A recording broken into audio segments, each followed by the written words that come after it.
Welcome बच्चों। बेटा आज की क्लास में हम करने वाले हैं lecture number 2 of atom and molecules का।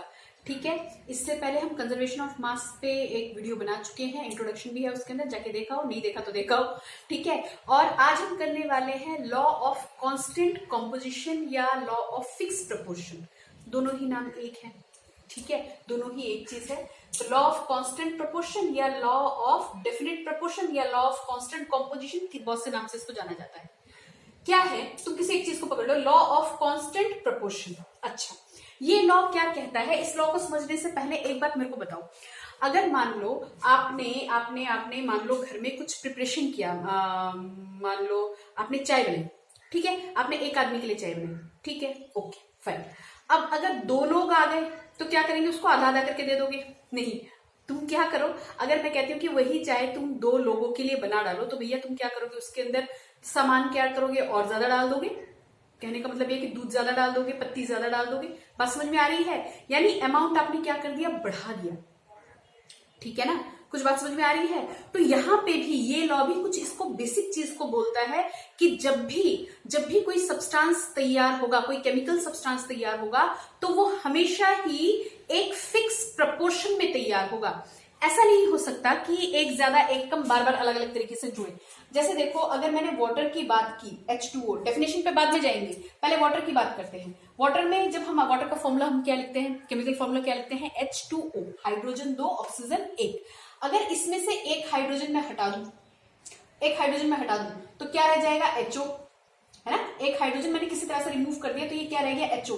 क्या ये वाटर है? नहीं। या मैंने इसमें से एक ऑक्सीजन हटा दिया, क्या बच गया? सिर्फ H2। क्या ये वाटर है? नहीं।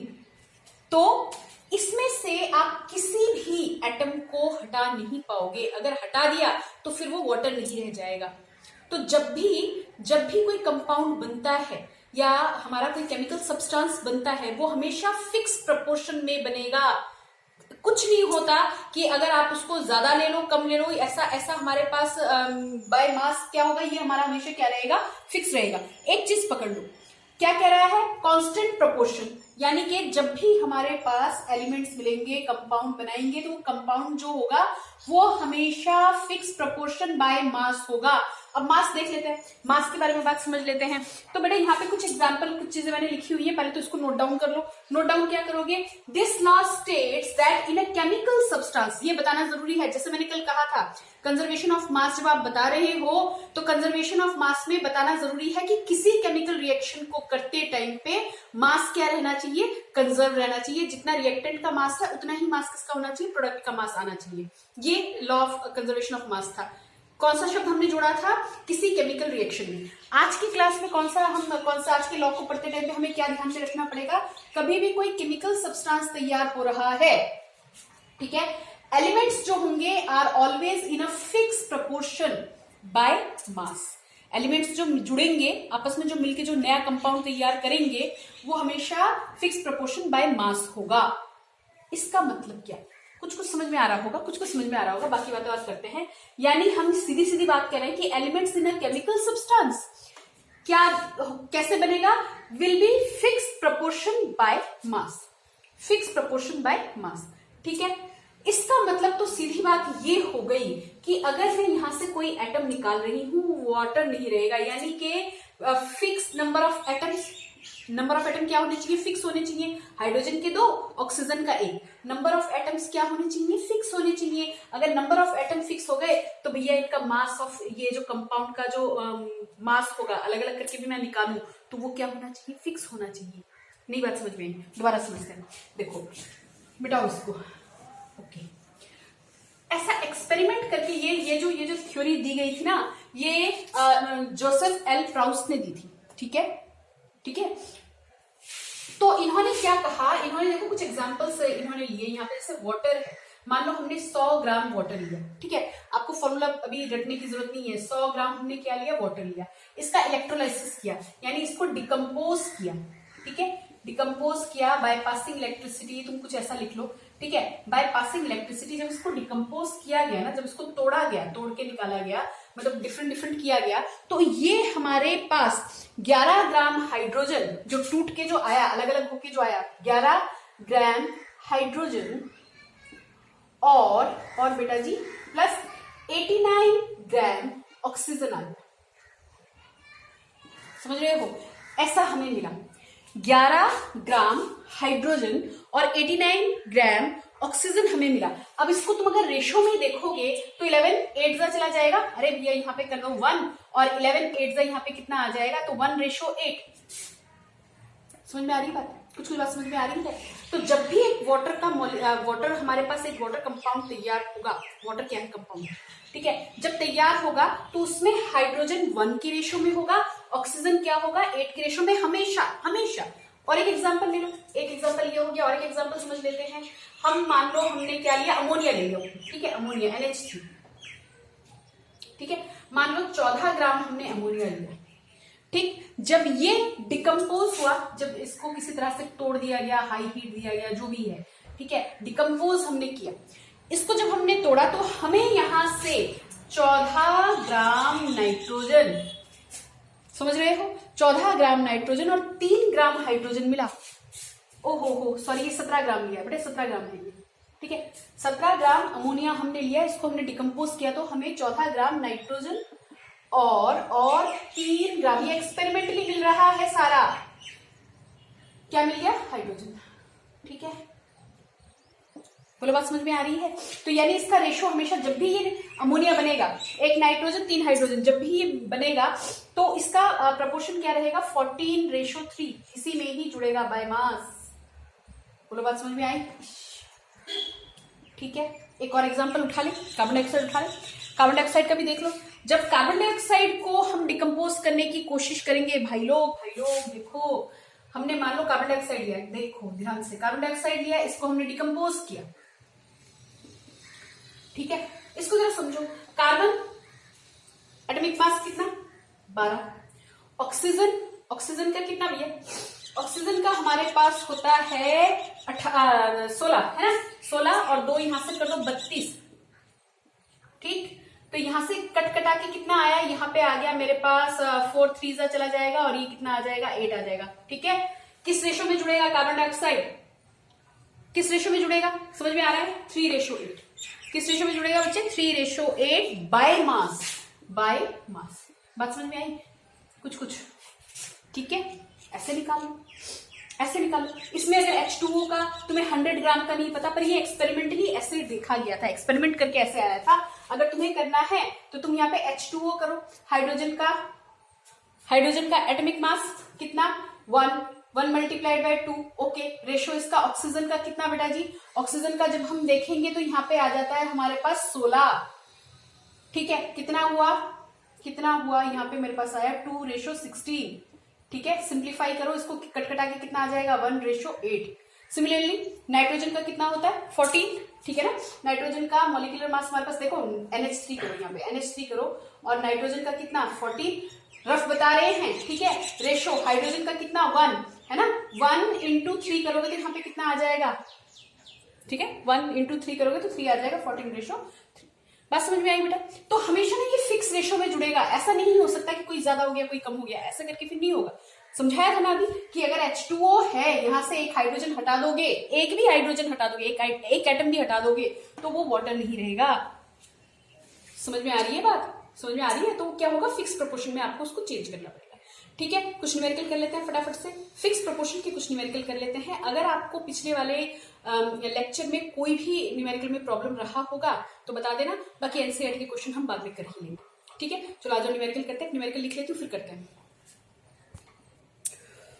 तो बच्चों मैंने यहाँ पे एक क्वेश्चन लिख लिया, देखो सिंपल वाला लिया है। सबसे पहले उठाओ question. In an experiment, 1.288 gram of copper oxide was obtained from 1.03 gram of copper. बात समझो, सैंपल कौन सा लिया गया? कॉपर ऑक्साइड, ठीक है। कॉपर ऑक्साइड कितना लिया गया किसी एक्सपेरिमेंट में? कॉपर ऑक्साइड कितना लिया गया? 1.288 ग्राम कॉपर ऑक्साइड लिया गया। इसमें से हमें क्या मिल रहा है? कॉपर कितना मिल रहा है? 1.03 ग्राम का कॉपर मिल रहा है पहले एक्सपेरिमेंट में। दूसरे एक्सपेरिमेंट में क्या किया गया? In another experiment 3.672 gram of copper oxide, कितना? 3.672 ग्राम ऑफ कॉपर ऑक्साइड में से देखो रिडक्शन दिया हुआ है यहाँ पे टर्म, तो अभी तुम्हें रिडक्शन समझने की जरूरत नहीं है, ऑक्सीडेशन रिडक्शन अगले साल करेंगे, 10th में करेंगे, ठीक है। तो ऑन रिडक्शन यानी अगला सैंपल वो भी कॉपर ऑक्साइड का लिया गया और उसके सैंपल कितना लिया गया 3.672 ग्राम का सैंपल लिया गया। जब इसको रिड्यूस किया तो वहां पे कॉपर कितना आ गया हमारे पास 2.938 ग्राम का कॉपर मिल गया। तो बताइए या दिखाइए, show that these figures verify the law of constant proportion. ठीक है, ओके सोल्यूशन पे आ जाओ। तो पहले देख लो हमें दिया क्या है। पहला एक्सपेरिमेंट, फर्स्ट एक्सपेरिमेंट में क्या दिया हुआ है? फर्स्ट एक्सपेरिमेंट में जो सैंपल लिया गया वो है कॉपर ऑक्साइड। ठीक है, कॉपर ऑक्साइड बाय मास कितना दिया हुआ है? 1 कितना दिख रहा है? मास ऑफ कॉपर ऑक्साइड है ना, कितना 1.288 ग्राम्स ना। हाँ ठीक है, मास ऑफ कॉपर ऑक्साइड लिख लो 1.288 ग्राम दिख रहा है सबको। ठीक है, और इसको रिडक्शन में डाला गया तो क्या कितना मिल गया? कॉपर हमें मिल रहा है, मास ऑफ कॉपर, कॉपर कितना मिल रहा है हमें? 1.03 ग्राम। ठीक है, देखो कॉपर ऑक्साइड है यानी कॉपर ऑक्सीजन के साथ रिएक्ट करके कॉपर ऑक्साइड बना रहा है। ठीक है, तो कॉपर ऑक्साइड, तो कॉपर तो हमें मिल गया, तो ऑक्सीजन कितना मिला? मास ऑफ ऑक्सीजन निकालो। ठीक है, कैसे निकालेंगे? मास ऑफ, है ना, ऑक्साइड बनाता है बेटा, तो इसलिए मैंने ऑक्सीजन लिखा।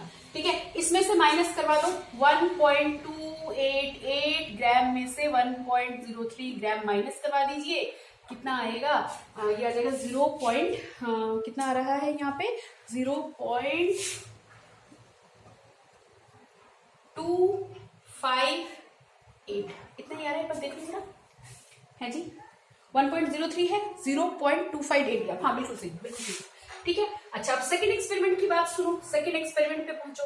सेकंड एक्सपेरिमेंट में क्या लिया गया? 3.672 ग्राम ऑफ कॉपर ऑक्साइड। बहुत जल्दी लिखो, mass of copper oxide, mass of copper oxide कितना दिया है? मैं पूरा लिखूं? नहीं, पूरा ही लिख देते हैं, नहीं तो फिर कहोगे मैडम जी क्या हो गया जी। यस, कितना है? 3.672 ग्राम। और रिडक्शन पे हमें मास ऑफ कॉपर कितना मिल रहा है? पूरा लिखो, कॉपर कितना? 2.938 ग्राम। ओके, तो मास ऑफ ऑक्सीजन कितना मिलेगा? माइनस करके देख लो, ये पूरा है, इसमें से कॉपर तो इतना मिल रहा है, ऑक्सीजन कितना मिलेगा? समझ में आ रही है बात? 3.672 माइनस 2.938 ग्राम माइनस कीजिए, बचा पार्टी कितना आने वाला है? सब्ट्रैक्ट करो, 3.672 माइनस कितना आएगा? इसको माइनस करके हमारे पास आ जाना चाहिए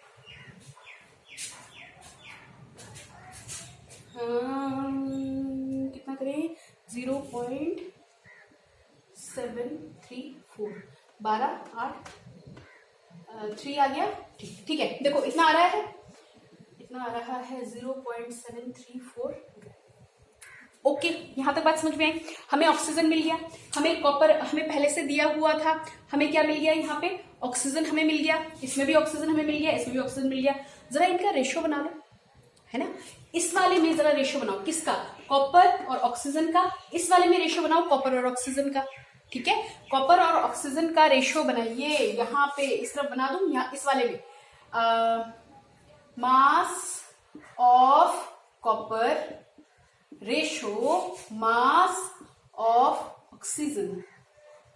ठीक है, मास ऑफ कॉपर हमारे पास, मास ऑफ ऑक्सीजन इतना आ रहा है, मास ऑफ कॉपर कितना है? 1.03 ग्राम। रेशियो में यहाँ पे 0.258 ग्राम। देखो यहां से इसको डिवाइड करके देख लो, 1.03 अपॉन 0.258 करके देख लेना, ऊपर ग्राम नीचे ग्राम कट जाएगा। यहाँ पे कितना हो जाएगा? यहाँ पे मेरे पास रेशो में कितना आ जाएगा अगर मैं इसके नीचे ले आऊंगी, या इसको ऐसे डायरेक्ट काट दो भाई, कितना आ रहा है? 4:1 आया। अब जरा इस वाले का भी देख लो, इस वाले का भी देख लो, इसमें क्या हो रहा है? यहाँ पे हमें कॉपर कितना मिल रहा है? मास ऑफ कॉपर लिखो, मास ऑफ कॉपर, ठीक है, Cu लिख दिया मैंने, एंड मास ऑफ ऑक्सीजन दिख रहा है बच्चे? मास ऑफ दिख रहा है आप लोगों को? नहीं दिख रहा, नहीं दिख रहा तो उस तरफ कर लेते हैं, वहां पे कर लेते हैं। देखिए यहाँ पे करेंगे mass of copper ratio mass of oxygen, लगाओ वैल्यू।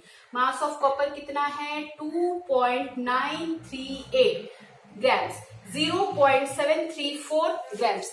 रेशो लेके देखो फटाफट से, इसको इसके नीचे लेके आओ। देखो 7 यहाँ पे आ रहा है, तो 4 7 28 है ना, तो लगभग रेशो हमारे पास कितना आ जाएगा? करके देखो, डेसिमल में सही, लेकिन आपके पास रेशो हमेशा क्या आएगा? फिक्स आएगा। क्या आएगा? फिक्स आएगा। है ना। इसको इसके नीचे ले आना, डिवाइड करके देखना, मैंने यहाँ से डायरेक्ट कर दिया 7, हमारे पास क्या चला है 7 4 28, है ना। तो इतना ही हमारे पास रेशो आ रहा है। बोले बात समझ में आई? इतनी बात समझ में आई? कोई ज्यादा मुश्किल तो नहीं है। एक क्वेश्चन और करते हैं, अब एनसीईआरटी का एक क्वेश्चन उठा लेते हैं। मैं लिख लेती हूँ क्वेश्चन, देखो। तो बेटा जी बहुत जल्दी से क्वेश्चन देख लेते हैं। Hydrogen and oxygen combine in the ratio of 1:8 by mass to form water. ये तो अभी भी मैंने आपको एग्जांपल लेके बताया था कि जब भी वाटर बनेगा तो बाय मास कितने का रेशियो होगा, 1:8, है ना। नहीं समझ में आ रहा तो देख लो, मैं पूरा क्वेश्चन पढ़ लूं पहले। Hydrogen and oxygen combine in the ratio of 1:8 by mass to form water, what mass of oxygen would be required to react completely with 3 gram of hydrogen gas. देखो देखो देखो देखो, वाटर है ना, वाटर, ओके। तो इसको जब हम मैंने आपको बताया ये कितना हो जाएगा 2 रेशो, ये क्या है 16 और फिक्स प्रपोर्शन बाय मास, ये मास लिखा है मैंने, ठीक है, एटॉमिक मास लिख लिया। अब यहाँ पे जो ये प्रपोर्शन दे रहा है वो 1:8 है। अगर 1:8 में हाइड्रोजन और ऑक्सीजन मिलके वाटर तैयार कर रहा है, ठीक है, तो हमारे पास 3 ग्राम हाइड्रोजन गैस के लिए कितना ऑक्सीजन चाहिए होगा, कितना मास ऑफ ऑक्सीजन कितना चाहिए होगा 3 ग्राम हाइड्रोजन गैस के लिए, ठीक है। तो हम यहाँ पे क्या लिख सकते हैं, बहुत सिंपल है ना, देख के वैसे समझ में आ रहा होगा, जिनको नहीं समझ में आ रहा उनके लिए बता रही हूँ। 1 ग्राम of hydrogen, 1 gram of hydrogen 1 gram hydrogen requires कितना भैया, 1 ग्राम हाइड्रोजन को कितना रिक्वायरमेंट है वाटर बनाने के लिए, 8 gram of oxygen, 8 gram of oxygen, है ना। ये तो हुआ 1 gram hydrogen 8 gram oxygen by mass मिल जाएगा, तो क्या बनेगा, वाटर।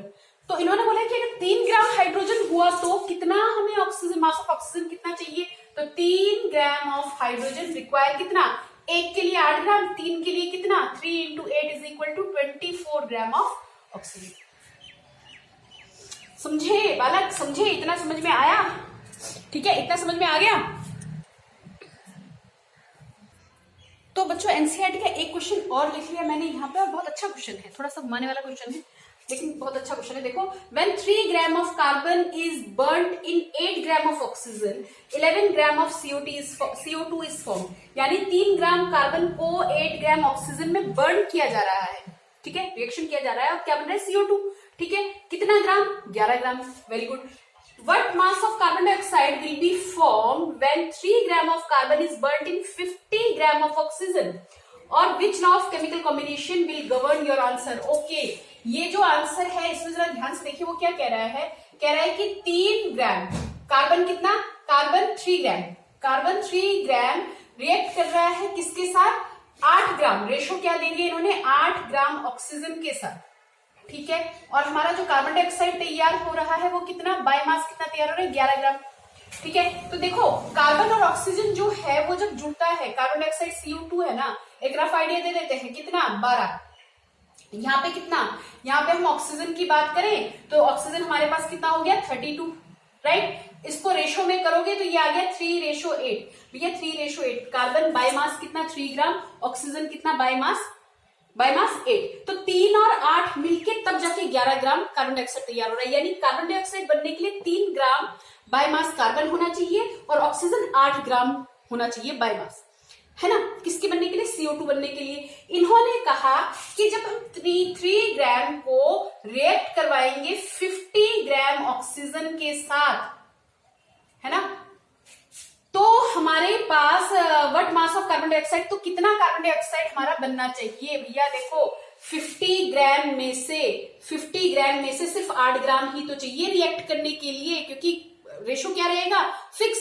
तो 3 ग्राम अगर हमारा कार्बन का है तो यहां से 50 में से हमें सिर्फ कितना चाहिए, 8 ग्राम, तभी तो वो फिक्स रेशो बनाएगा, 50 के साथ करेगा क्या, क्योंकि उसको चाहिए तो सिर्फ 8 ग्राम ऑफ ऑक्सीजन बाय मास, है ना। तो कितना हो गया 50 - 8, यानी यहाँ पे हमारे पास 3:8 बनने के लिए 50 में से 8 माइनस कर दो, यानी कि 42 ग्राम कार्बन तो हमारा क्या रह जाएगा, अनयूज्ड। नहीं बात समझ में, दोबारा से समझो। ये कह रहा है कि 3 ग्राम कार्बन किसके साथ मिलता है, 8 ग्राम ऑक्सीजन के साथ, और 11 ग्राम कार्बन डाइऑक्साइड देता है। इनफैक्ट कार्बन डाइऑक्साइड जो जुड़ता है वो बाय मास 3:8 से जुड़ता है, ठीक है। हमेशा ही carbon by mass 3, oxygen by mass 8 gram है। अब यहाँ पे कह रहे हैं कि 3 ग्राम 50 वाले के साथ जुड़ेगा तो कितना कार्बन डाइऑक्साइड देगा, ज्यादा नहीं देगा। क्यों मैंने ऐसा बोला, क्योंकि ऑक्सीजन जो हमें चाहिए 3 ग्राम कार्बन के साथ जुड़ने के लिए, CO2 बनाने के लिए, वो सिर्फ 8 चाहिए। यही तो फिक्स प्रपोर्शन की बात आ रही थी, समझ में आ रही बात, यही तो फिक्स प्रपोर्शन है। तब यहाँ पे अगर 3 है तो हमें यहाँ से सिर्फ कितना चाहिए, 8, तो 50 में से 8 ग्राम माइनस कर दोगे, कितना रह जाएगा, 42 ग्राम, ये तो अनयूज रह जाएगा। बात समझ में आई। और कौन सा लॉ, फिक्स प्रपोर्शन का लॉ। बेटा ठीक है, कर लेना यहाँ तक, बाय।